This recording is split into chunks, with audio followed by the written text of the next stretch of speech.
Hello to my friends at Face to Face Gaming. This is Travis Simulan Sowers, and we're here to have another lesson about Crimson Vow Draft, some things that I have discovered and would like to share with you to make you better at this format.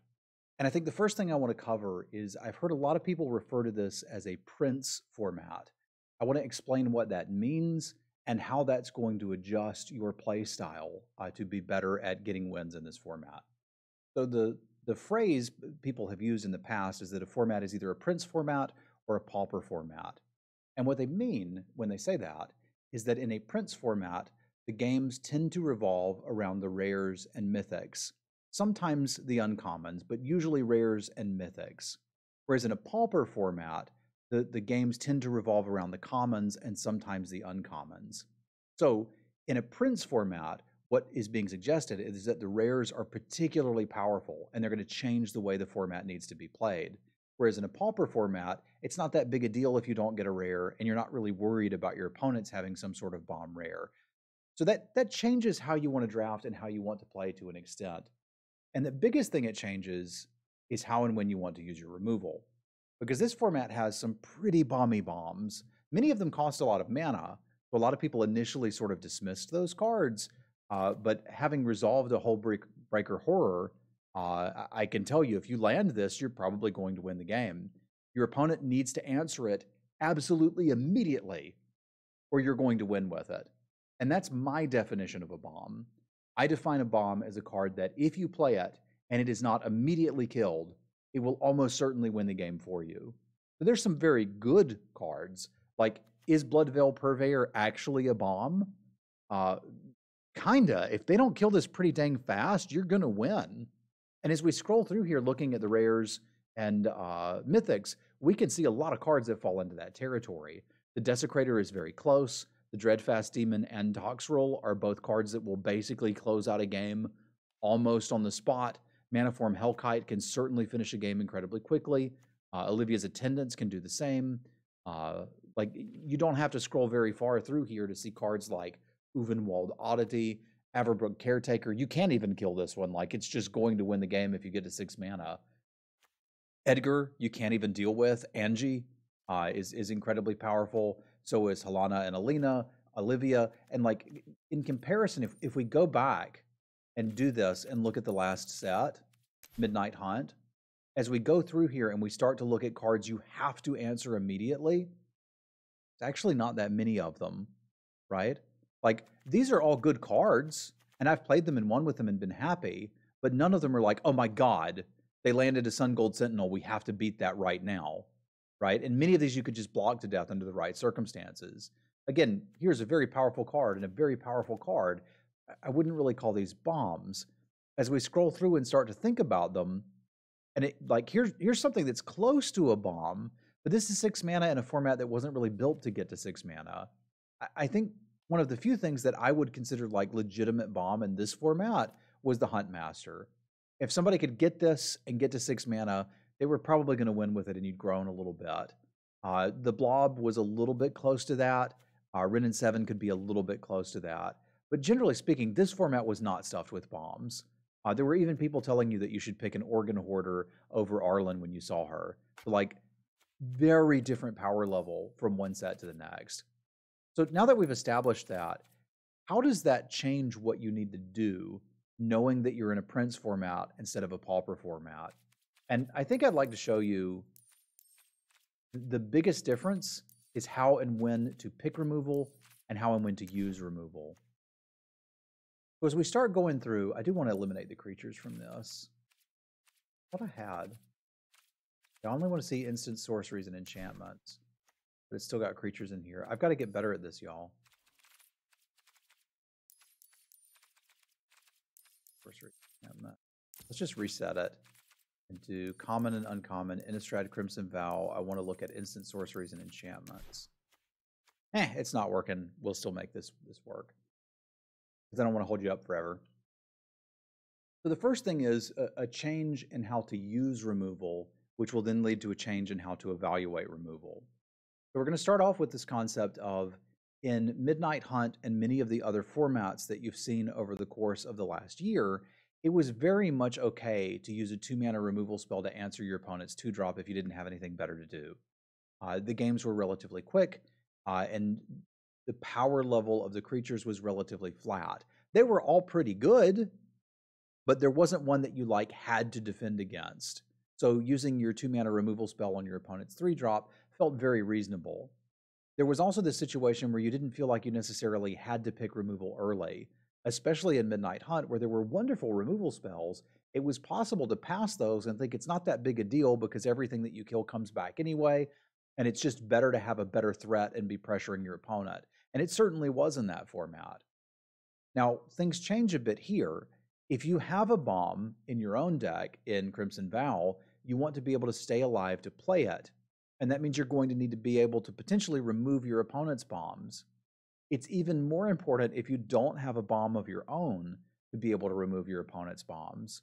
So removal has gone from something in the last set that was like kind of neat if you wield it, but you didn't need it, to something you absolutely must have.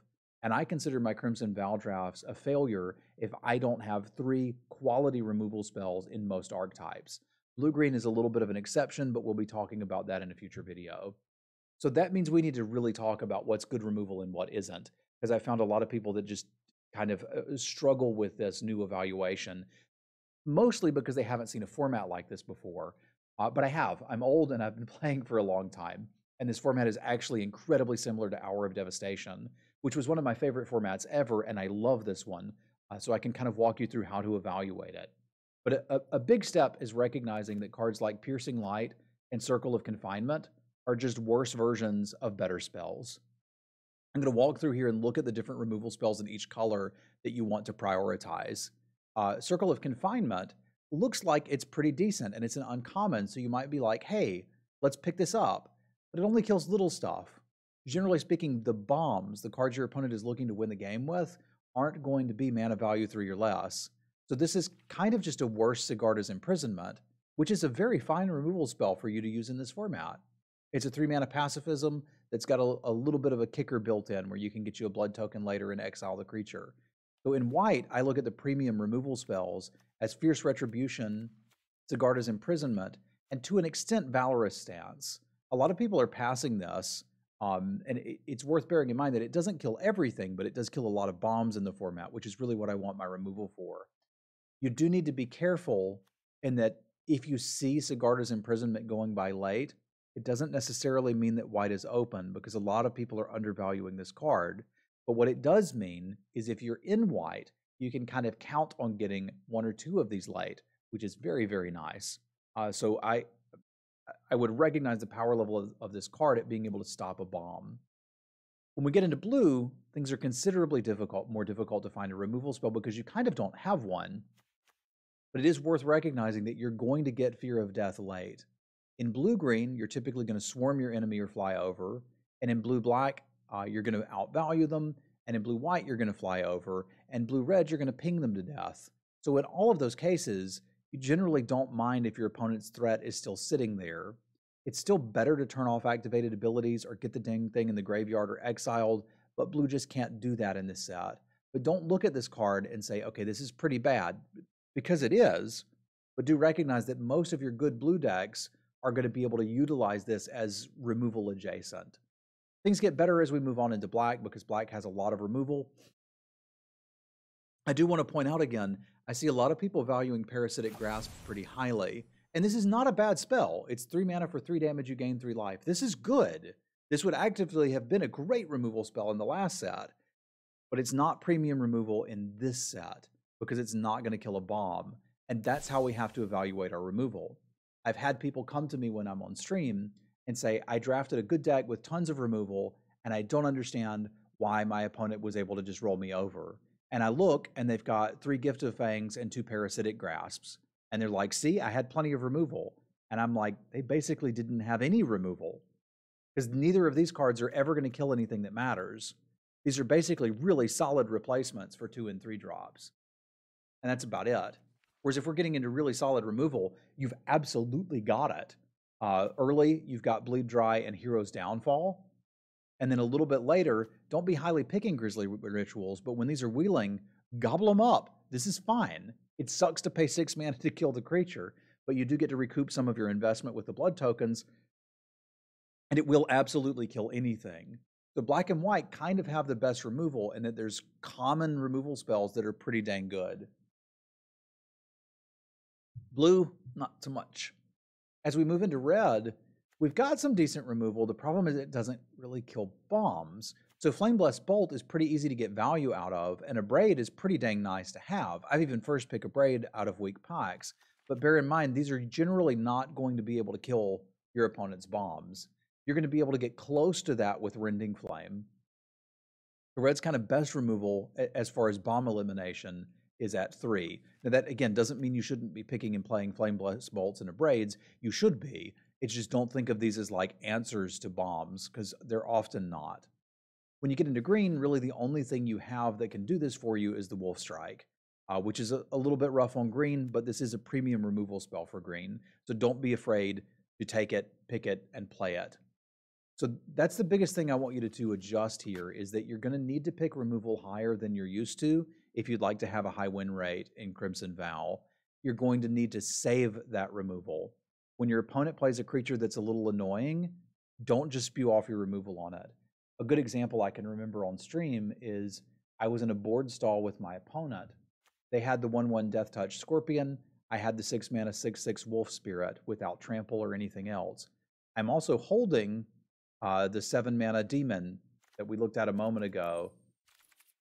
Here, let's show it to you. This is worth seeing. All right, so we're at a board stall. Oh, it's not even a mythic, is it? Dang it, I'm so bad at navigating this thing. Yeah, this is perfectly reasonable just to be rare. So we're at a board stall. I've got 6 mana, but not double black, and we're just staring at each other. I have this card in my hand. They have a Death Touch Scorpion in play, and I have the 6 mana 6/6 Wolf Spirit in play. So we're just staring at each other, and that Death Toucher is holding back my 6/6. And at the end of my turn, they use a Wolf Strike to kill the 6/6.